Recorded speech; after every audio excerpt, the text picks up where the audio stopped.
What's going on YouTube? Uberman here. So a while back I did a video letting people know that I was trying out this new company. Well, they're not so new, but I was trying out a company called Turo, which allows you to rent your cars. It's basically like Uber, but instead of driving your personal car around and taking passengers where they need to go, you rent your car out. It's part of the sharing economy. And I've had some people warn me about, possibility of my car getting damaged and other issues that can arise from doing something like this. And I knew full well the risk before I took it. I have the top tier insurance coverage that Turo offers, which pays me a little bit less, but it guarantees me that I'm going to be safe. Now, there's a catch to the insurance that I was not aware of, and that's my fault. And I want to point this out to any of you that may possibly be considering it. If you get your car back and it is damaged in any way, shape, or form, you have to notify the Turo insurance company within 24 hours. They're very strict about that.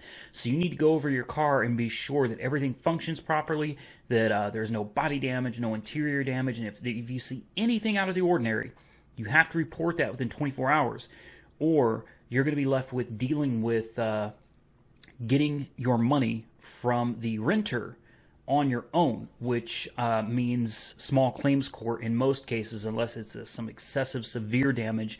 Then you're going to be looking at a much bigger deal that's going to involve lawyers and such. So what I'm going to do now is switch you over to some pictures. I'm going to show you some before pictures and the pictures of what the car looked like when I got it back. Alright guys, so we're going to start with the before pictures. As you can see, the car was immaculate. I had just given it a full detail in and out so that the customer would have a perfectly clean car to start their trip with. And as you're going to see here in just a second, this is what I got back.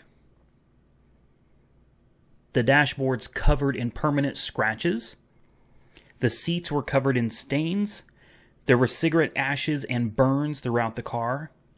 Stuff spilt all over the outside. This is a pretty big dent. There was what appears to be laundry detergent spilt all over the floor mats and the floor of the car. Again, laundry detergent spilt all over the door. This thing was disgusting. Cigarette burns in the seats. Just nasty something all over the place. There's another angle of the laundry detergent everywhere. Permanent scratches on the doors. There's stuff spilt all over another door panel. Trash and more cigarette ashes and spilt stuff. More stains. Here's another angle of the scratches in the dashboard that I could not get out. Stuff spilt and ashes all over the center console. I don't know what that is embedded in my seats. More just nastiness all over the car. There's the laundry detergent stuff spilling outside of the car. Another angle of cigarette ashes and burns. Trash everywhere. Toothbrush, along with some other nasty stuff found in the car. We also found a knife. Some real sketchy stuff turned up in this car. That's after I vacuumed. I couldn't get that out by hand. The laundry detergent. That's another angle of the dent, but it's hard to see. The door panel that's just nasty and dirty. Here's the text messages between her and I regarding her paying me for the damages to the car. And if you see this profile, do not rent to her. Needless to say, I'm uber pissed about this, and this is something that can happen. Now, she agreed to pay me $200, and there's a little bit of a story. I'm going to try to keep it short, but I'm going to get into it. All right, I've got a receipt right here from the car lot that I purchased the car from. I actually got a refund. I got my money back and I took the car back. That's how bad it was. And the only way I was able to return the car is because they couldn't finance me at the APR that they had quoted me on the documents that I signed in the sales contract. Because of that, they had to change the APR, and that required me to agree to a new contract. Since I refused to agree to it, they had to take the car back and give me a refund. That is the only reason I was able to get out from under that car.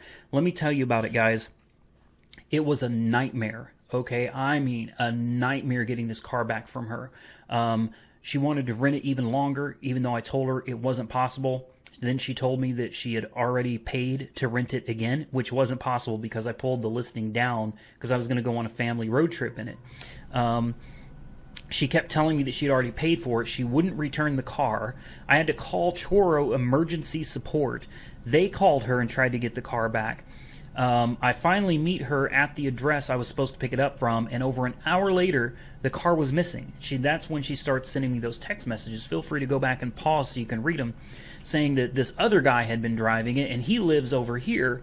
I had to drive somewhere else to get my car. When I pulled up, these sketchy two dudes were just pulling. I mean, they filled the car with their personal property like they were moving. They used it like a truck, pulling everything out. The car was so disgusting. It was so disgusting. I didn't even want to touch it.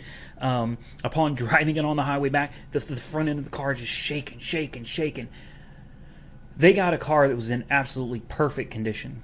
No burn holes, nothing. It was flawless. One renter over the course of 1 week managed to totally destroy it. And here's where I messed up. I should have contacted Turo support immediately and reported all of these damages and sent them the pictures. This lady did this thing where she's standing in the driveway with her kid and they're crying and, oh, this guy's abusive and he forced me to let him take the car and I don't know what I'm going to do. So I proceed to detail the car myself. Let me tell you guys, it took me hours to get the car clean. Hours to get that thing clean. I had to scrub. It was disgusting.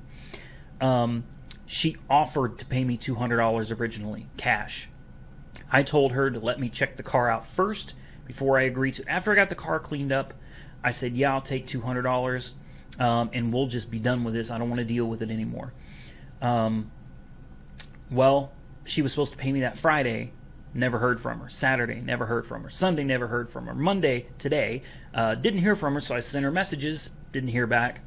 I called her, and it went straight to this thing saying, the subscriber you're trying to reach is not available at this time. It wasn't voicemail. It was some other thing, like her phone. She shut her phone off or something. I don't know. Anyway, thankfully, after this, I got a call from the car lot saying, hey, we couldn't get you locked in at the APR. We've got this APR for you, and I would have taken it, but this car, I couldn't deal with it. So I let it go. I got my money back. I went to another car dealership and I picked up I actually got my money back on that car. Then I took my F-250 and traded it in on a 2012 Chevy Cruze Eco, a little turbo 1.4 automatic, great little gasser, little get around car, excellent car. Very happy with it. Very happy that I got lucky and got out of this. But either way, I still had to clean the car. Now, I could not get the scratches out of that dashboard, and I'm one hell of a detailer. Couldn't get the scratches out. That's done. There were permanent scuffs and scrapes in the doors and stuff. Couldn't get it out. The dents, couldn't get it out. So I felt that $200 was fair for the headache, the hassle that I had to go through to get the car back. In fact, it should have been more than that. Well, today, she's telling me that she doesn't really owe me anything, and I'm... So here's what I'm doing. I am going to sue her. I've already got the paperwork drawn up, and it's ready to go. I told her she's got 48 hours to pay me $200, or I'm taking her to court for $500 plus costs. I've filed suits plenty of times on my own. It's not difficult to do. It only costs like $59, and very simple. No big deal. I'll take her to court, and it's not about the $200 because honestly, taking her to court over $200 is a huge headache that I don't need. It's not about the money. It's about the principle. These types of people need to learn that you can't screw people over like this. People that work hard and people that spend lots of money on these cars. The same thing with Uber. These people do not respect us. They don't appreciate us. And I don't expect them to appreciate or respect me after I sue this lady either. But I'm going to teach one person at a time that screws me over a lesson. Okay? You're going to be taken to court, and eventually, it may be a headache for me, but you're going to pay for it, and hopefully I can save somebody else the headache of having to deal with somebody like this again, because there's no excuse for this type of behavior. Taking somebody, I know it's not an expensive car. I know it's a $15,000 car. It's not like it's a whole bunch of money, but that's $15,000 of my money, and they just tossed it around like garbage. I mean, they treated it like it was junk. Not going to happen. Now, moving on, I'm going to put a screenshot, like here somewhere. There we go. I'm going to put a screenshot right there. My total payout, otherwise it's gone great. I've rented to 5 people, only a problem with 1. The other 4 renters, no issues at all. Things have gone very smoothly, and if I had reported to Turo's insurance to begin with, this would be a whole nother story.